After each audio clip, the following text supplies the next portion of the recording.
Here's the BougeRV electric cooler when I have it in the carrying case here. You can see it's got a carrying strap, 2 elastic pouches here, a vent for its cooling mechanism, holes for the handle, grips on the side. On the back, you have 2 extra storage pouches here. Now you can see that you do have to keep it plugged in if you want it to work. Now you can plug it in inside, but it also comes with a car adapter as well, so you can keep it plugged in on the road.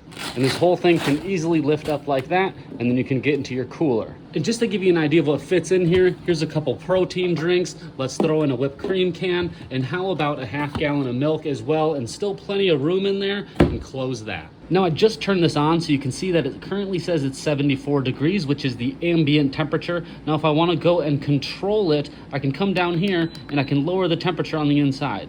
Right now though, it is locked. See how that's blinking right there? So let's unlock that. And to do that, we just hold this button for 3 seconds until that lock disappears.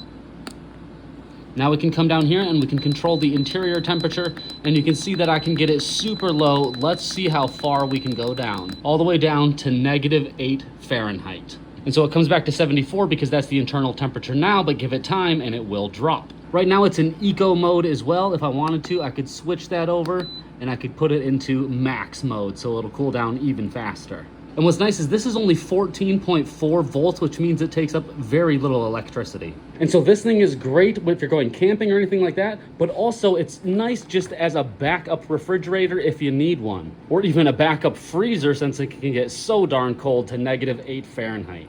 And lastly, here's what it looks like when you take off that outer case. It's a really nice looking unit, very cool, and it comes with those handles on the side, really stylish and easy to use.